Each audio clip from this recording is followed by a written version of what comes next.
What's up, y'all? I got another video for you. Today we're talking about if you believe. If you believe, and I guess a little bit about how you can believe in yourself. I got some notes here, so bear with me if you catch me looking down a little bit. Sure, great, let's do it. All right, so the idea of believing in yourself is pretty self-explanatory. It's something we all kind of do unconsciously, and sometimes not doing it sadly just comes to light on certain things or during certain situations.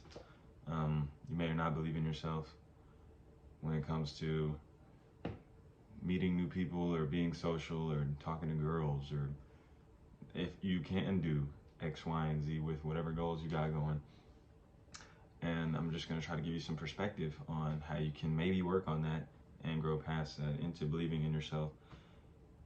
Kind of what worked for me and what I did and what I'm learning to do as I proceed forward with certain goals that I have. I'm not, I'm trying to make videos on YouTube now. It's pretty chill. So I gotta believe in myself, see if I can really do this kind of thing. All right, so let's do it. I got this idea. The thing is that if you believe in yourself, you'll feel more ready for life's experiences. Things like if your car breaks down, you gotta be ready for that. You gotta believe you can conquer that kind of thing. Let's see, if you're talking to somebody or you're trying something new, you gotta be confident and believe in yourself. Like, I can do this, I can tackle this. It's kind of obvious, self-explanatory, but like, just follow me. You gotta have the idea that I can, or that with practice I can, and nothing else. I'm gonna say that again. You gotta think to yourself, I can, or with practice that I can, and don't think anything else. I can make YouTube videos, and with practice, I know that I can approach that hot chick. Or with practice, I don't know how you're gonna practice. Well, even then, you can practice talking to chicks. You can just talk to a bunch of chicks and use it as like a study kind of thing. I can interview for 3, 4, 5, 6 jobs.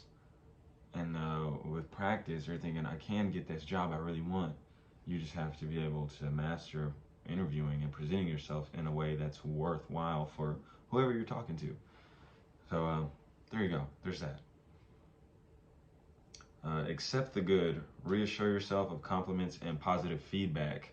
So accepting the good, like, dude, I used to have this really bad thing where if someone would give me a compliment about how tall I am, it's so common, it just happens to me. I'm 6'3", people, I am 6'3".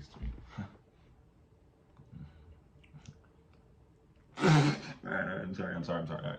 I'm 6'3". People compliment me a lot about my height, or they just tell me like, "Oh my goodness, you're so tall." I would deflect the compliment and be like, "Oh yeah, God made me tall, no beard though." You know what I'm saying? Because I'm like, I don't know how to accept this positive feedback. Whether it's positive feedback or not, it's literally just like a analyzation about how tall I am. But regardless, or if someone were to call me handsome, I'd say the same thing, beard or whatever. Like, oh yeah, okay, whatever. But like, you need to accept the good and the positive reassurance, the positive feedback, because if people are telling you you're really well spoken and you're, oh thanks, like really think about that. Like, people went out of their way to compliment how well spoken you might be, or that, say for instance, you're really good at writing, or you present documents really well, you're really good like presenter for your class in your college, or your, you know what I'm saying, whatever meetings you're having at the office,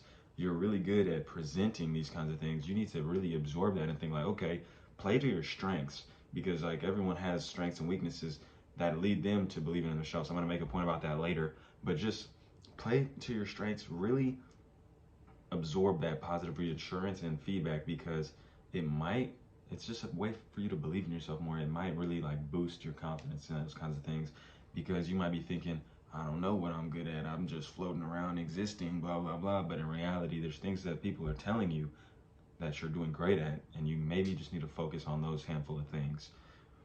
All right, here's this. Learning to believe in yourself is like learning to do anything, repetition. Take pride in what you can do, and your belief in yourself becomes stronger. Just like I was saying a second ago, You're gonna absorb what you can do and take pride in that. All right, I'm well spoken, bet I'm finna start talking. I'm finna go talk to a million people. I'm finna talk into my phone. I'm finna go talk to this girl. I'm finna go do whatever. All right, I'm really good at presenting. Oh, say for instance, someone says you're good at, oh, you're so nicely dressed. You're dressed really well all the time. Okay, for sure. Like, let me look into seeing how I can go about learning to style people of different shapes and sizes and heights and widths. Like, okay, if I'm drippy, I can help this person be drippy. And there's a way for you to really do something with that, whether it's becoming a stylist or making content, or if it's just, X, Y, and Z. There's a lot you can do there. You could end up being on set for a movie, styling and doing the costume design, possibly. And that's just off of you knowing that you're good at styling yourself and people telling you, okay, he was always good at that. Of course, she's the one who would end up going and working on a movie set doing the character's costume design. There you go. All right, I'm gonna close it out now with 5 little keys to this.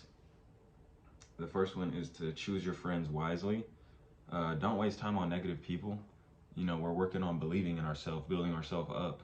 Don't focus or be around negative people in whatever way you deem negative. What's negative to me might not be negative to the next guy. So it's just play it by ear, know what you're comfortable with, and do what you will. Number 2 is not to compare yourself with others. Like I was saying earlier, everyone has strengths and weaknesses. Don't think to yourself, oh my goodness, like, I'm trash, I can't dunk. Bro, you're 5'2". I'm sure you can't dunk, but you're comparing yourself to LeBron dunking. It doesn't make sense. What are you, think about what you're doing. Like, just, everyone has strengths and weaknesses. You can't compare